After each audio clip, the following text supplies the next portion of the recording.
don't know why I waited so long to write this down. Maybe because nothing technically happened. No crime scene. No missing persons report. No explanation anyone would take seriously. But February doesn't let me forget. I was alone in Olympic National Forest in early February of 2022. That's the part everyone gets stuck on first. They ask why I camped that time of year, why I'd go alone, why I didn't turn back. I've learned not to answer those questions anymore because they lead nowhere. What matters is what happened after I set up camp and what I found the next morning. The reservation system showed my site as empty for the entire week. Midweek, off-season, heavy rain forecast, perfect. I work remotely in cybersecurity incident response. I needed quiet. No signal, no alerts, no people. I arrived just before sunset. The forest was wrong in that flat, winter way. No birds, no insects, no wind. Even the rain felt hesitant, like it was deciding whether to fall. I parked at the trailhead lot. My car was the only one there. No footprints in the mud except my own and some old tire marks that looked weeks old. The ranger station down the road was closed for the season. There was a laminated notice on the door reminding visitors that emergency services could be delayed due to weather conditions. I didn't read it carefully at the time. The hike to the site took about 40 minutes. The trail was well marked but poorly maintained, puddles filling the low spots. Every sound felt close. My boots, my breath, the wet creak of my pack straps. The trees closed in fast, tall and damp, blocking out what little light remained. The campsite itself was a clearing barely big enough for one tent. Fire ring, picnic table, bare box. Nothing unusual. No trash. No footprints. The ground looked undisturbed, which mattered to me more than I realized then. I set up quickly. Rain started in earnest as soon as my tent was up, drumming soft and steady. By full dark, the forest was swallowed. No moon. No stars. Just black, interrupted only by the weak cone of my headlamp. I ate cold food, didn't bother with a fire. The rain soaked everything anyway. Around 8:30 p.m., I zipped the tent and lay back with my phone on airplane mode, listening. That's when I noticed how quiet it was. Not peaceful quiet. Empty quiet. No wind through branches. No distant animals. Even the rain seemed muted, like it was falling onto something that absorbed sound. I remember thinking it felt like being inside a recording studio. I fell asleep eventually. I woke up at 1:17 a.m. because something outside my tent made a sound that didn't belong there. It wasn't a footstep. Not exactly.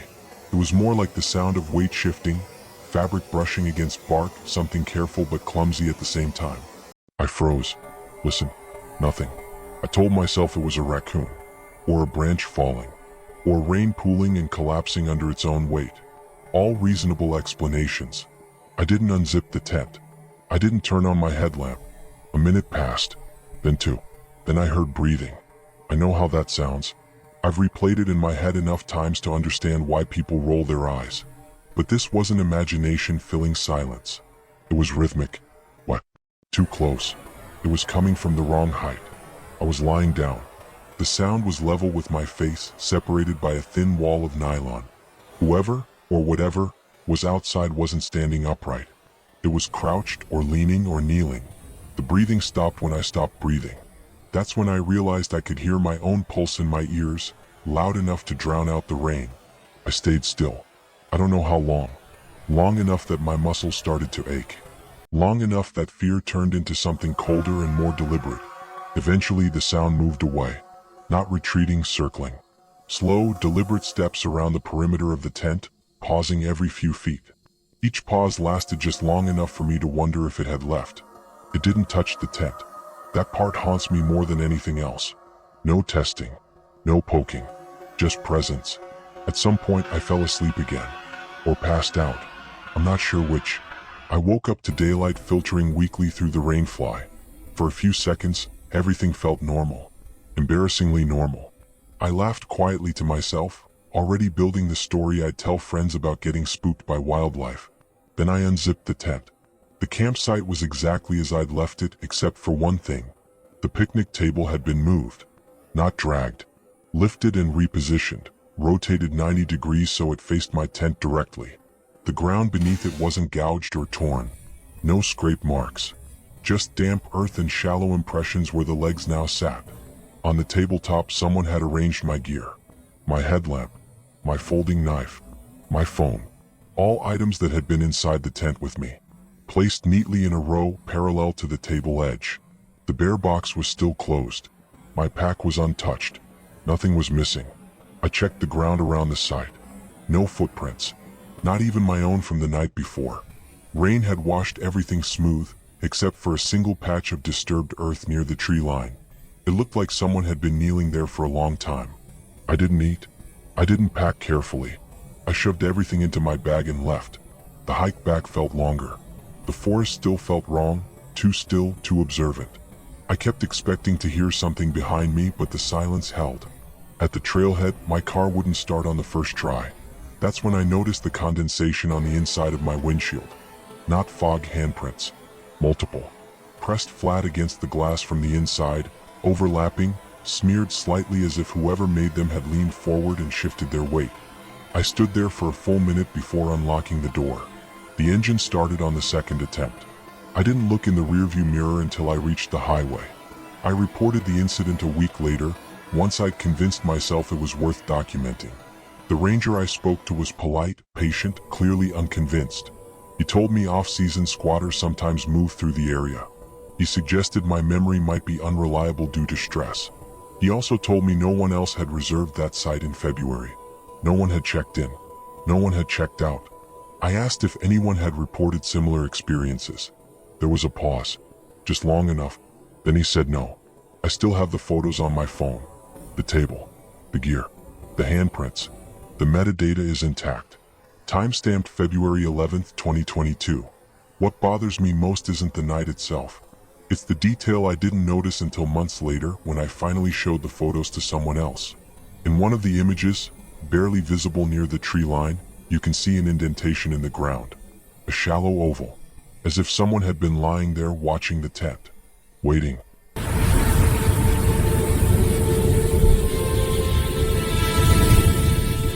I worked nights at the county water treatment facility for almost 3 years, and for most of that time, nothing happened. That's why this still bothers me. If it had been chaotic or dangerous or dramatic, I could have filed it away as stress. But it wasn't. It was quiet, procedural, logged, documented, and still unresolved. The facility sits about 12 miles outside the city, past the last subdivision and a long stretch of unlit road that follows the river. It's not remote in the cinematic sense. No mountains, no wilderness, but once you pass the gate, it feels cut off. Concrete buildings, chain-link fencing, sodium lights humming in the dark. The river moves slow and black beside it. I worked the graveyard shift from 11 p.m. to 7 a.m., usually alone. My job was to monitor pressure levels, chemical balances, intake flow, and alarms. If something drifted out of range, I documented it, made minor adjustments if authorized, and called a supervisor if it crossed certain thresholds. Most nights were the same. Quiet enough that you start noticing things you shouldn't. Ticks in the wall clock, the sound of your own breathing, the way fluorescent lights buzz differently depending on the humidity. February was always the worst month. Cold enough to slow everything down, dark long past midnight, river swollen with runoff. It made the system sensitive. Small changes cascaded. The incident happened on February 3, 2021. I remember the date because it was the first night in weeks without rain. My shift started normally. I clocked in at 10:53 p.m., exchanged a few words with the day operator, and watched his taillights disappear down the access road. I locked the front door behind him. Standard procedure. Badge logged the time. From then on, it was just me. Around 12:40 a.m., I noticed a minor pressure fluctuation at intake gate B. Not enough to trigger an alarm, but enough to register outside the usual noise band. I logged it and watched for a few minutes. It stabilized. At 1:12 a.m. it happened again. This time the fluctuation had a pattern. Rise, drop, pause, repeat. Almost like something was intermittently obstructing the intake. I pulled up the camera feed. The intake cameras are old, black and white, low resolution. They're mostly there to confirm debris buildup during storms. What I saw at first looked like nothing, just the river surface, dark and rippling. Then something moved against the current. I leaned closer to the screen. It wasn't debris. Too deliberate. Too slow. It moved laterally across the frame, then stopped directly in front of the intake grate. The pressure dipped. I assumed it was a log or some kind of tangled vegetation, so I marked it for inspection at daylight and kept monitoring. At 1:47 a.m., the pressure dropped hard enough to trigger a level 1 alert. That shouldn't have happened. The system is designed to compensate automatically unless there's a significant blockage. I switched to camera B2, a closer angle. The shape was clearer now. It wasn't solid. It didn't have defined edges. It looked like fabric, maybe? Something flexible, moving slightly even when the water around it didn't. Then it lifted. Just enough for me to see behind it. The intake grate was clear. Whatever I was seeing wasn't blocking the intake. It was in front of it, between the camera and the grate. I felt that subtle shift in my chest you get when something stops fitting into its category. Not panic, just alertness. I marked the alert as visual anomaly and called my supervisor, Mark. No answer.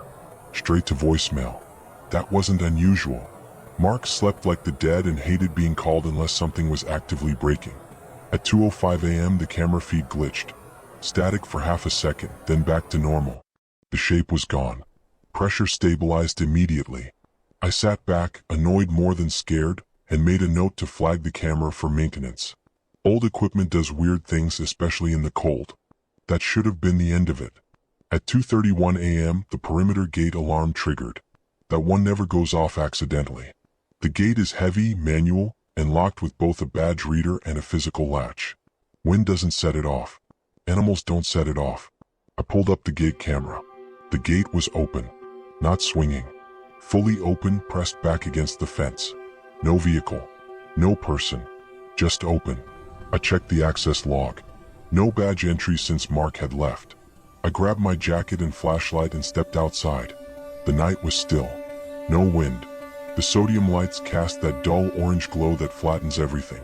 The river made its low, constant sound off to the left. The gate stood open exactly as shown on the monitor. I closed it, relatched it, and tested the lock. Solid. As I turned back toward the control building, my radio crackled. Just static at first. Then a sound underneath it. Breathing. I froze, thumb hovering over the transmit button. "Control, this is Night Operator," I said. "Who's on channel?" Silence. Then the breathing again. Slow. Close. I clicked the radio off. Inside I reviewed the logs. No other alarms. No motion sensors triggered. No badge access. At 3:10 a.m., intake gate B fluctuated again. Same pattern. I pulled up the camera. The shape was back. Closer this time. So close to the camera that parts of it blurred into white against the lens. I could see texture now. Creases, folds, uneven edges. It pressed against the camera housing. The feed went dark. At the exact same moment, the pressure dropped to level 2. I called Mark again. This time he answered, groggy and irritated. I told him exactly what I was seeing. No embellishment. No speculation. He told me to shut down Gate B and divert flow to Gate A. That required manual confirmation, meaning I had to go outside.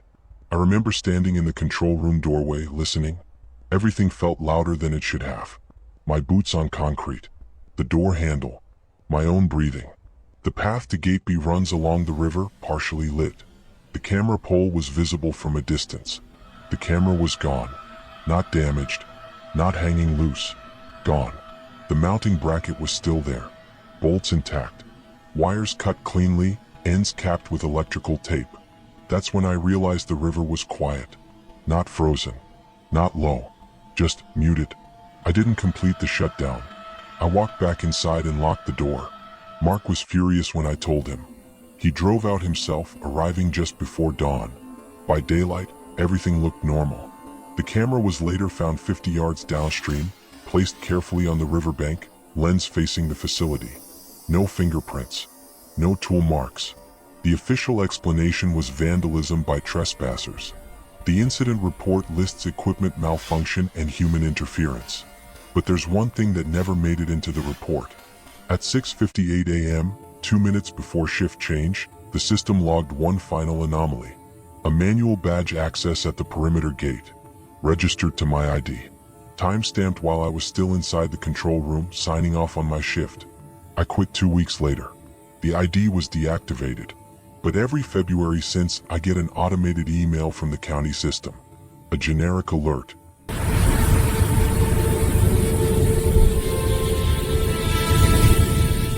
The voicemail wasn't meant for me.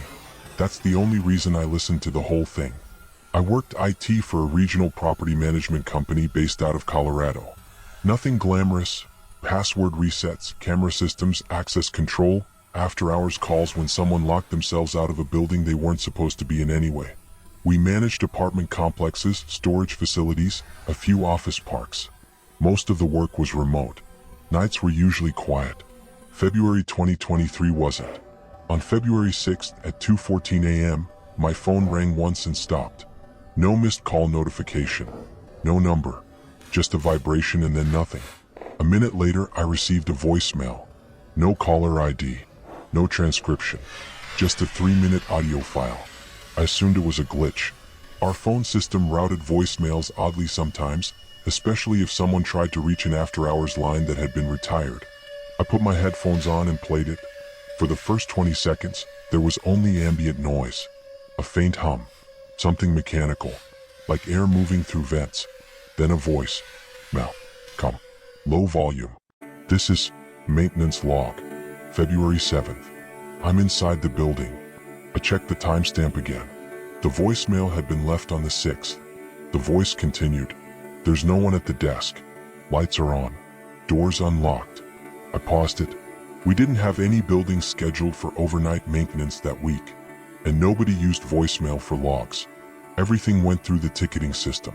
I played it again. I checked the cameras. They're working. They're just delayed. There was a pause. I could hear breathing. Not labored, just present. I can see myself on them. But I already walked past that hallway. A chill crept up my arms, the kind that doesn't feel dramatic until you realize you've stopped moving. I skipped ahead. The rest of the message was worse.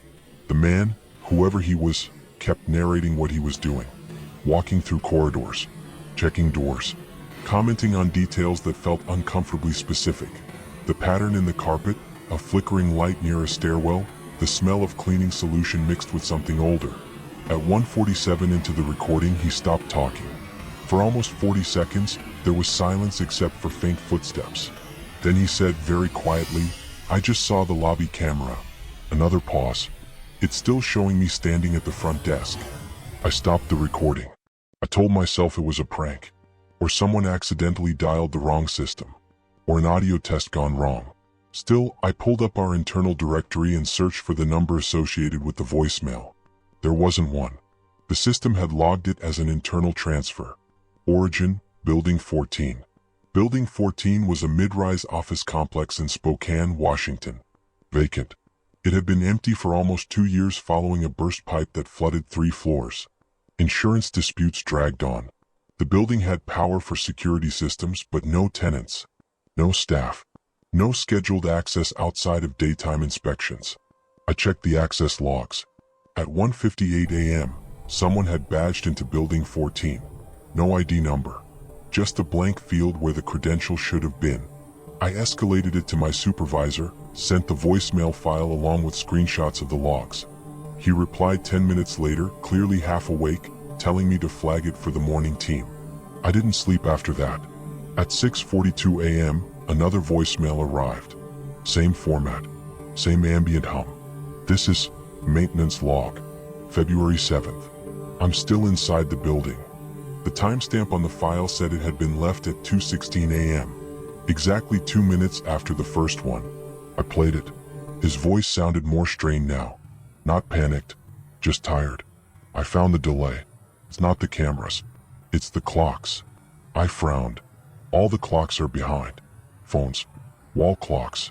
System time on the terminals. About 6 minutes. He laughed softly without humor. I thought I was losing time. I kept ending up places I didn't remember walking to. There was movement, footsteps echoing, doors opening and closing. I can hear myself on the other side of the floor. I don't think he hears me. I stopped the playback. My inbox started filling up as the morning shift came online. No one mentioned the voicemails. I forwarded them again, marked urgent. At 9:03 a.m., facilities confirmed no one had accessed Building 14 overnight. At 9:17 a.m., security confirmed the badge system showed a single phantom entry with no credential data. At 9:45 a.m., My supervisor asked me in writing if I was certain the voicemails weren't fabricated. That question stuck with me longer than it should have. I listened to the second message again, this time with a waveform analyzer. There were subtle anomalies, compression artifacts that didn't match our voicemail codec, time-stretching inconsistencies, as if parts of the audio had been recorded at different speeds and stitched together. At 2:14 p.m., a third voicemail arrived. "This is maintenance log, February 7th. His voice cracked on the date. "I can see him now. He's at the end of the hall. He keeps stopping when I stop. Breathing faster now. I don't think he knows which one of us is ahead." There was a loud metallic sound, like a door slamming. Then, the cameras just caught up. The message ended abruptly. I tried calling the voicemail number directly. The call failed immediately, as if the number didn't exist. That afternoon, facility sent a crew to Building 14. They found the front door unlocked. Lights on. HVAC running. No one inside. The cameras showed empty hallways. Except for one thing. Between 1:50 a.m. and 2:30 a.m., the footage skipped intermittently. Not missing, delayed. When they reviewed it at normal speed, something strange happened. At 1:58 a.m., a man entered the lobby. At 2:04 a.m., the same man appeared again, walking down a hallway he hadn't reached yet. For several minutes, there were two identical figures on different cameras, moving through the building at different offsets, never intersecting. At 2:12 a.m., one of them stopped in the hallway near the maintenance office. The other kept walking. At 2:16 a.m., the first one turned his head and looked directly into the camera. Facilities shut the system down after that. The official report blamed a camera buffer error combined with a corrupted timestamp server. The footage was archived and flagged unreliable. I asked for a copy. I was denied. That should have been the end. It wasn't. On February 11th, I received a voicemail on my personal phone. No caller ID. Same ambient hum. "This is maintenance log, February 7th. His voice was barely holding together now. "I think I figured it out. There's a version that stops moving. If you don't stop, you stay ahead. Pause. Long enough to feel intentional. I can hear him behind me. I don't think he knows yet. Footsteps. Running now. I'm leaving this here in case someone finds it out of order." The message cut off mid-step. I changed my number the next day. Deleted the files. Transferred departments. I don't work nights anymore. But every February, usually between the 6th and the 7th, my phone vibrates once. No call. No notification. Just enough to wake me up.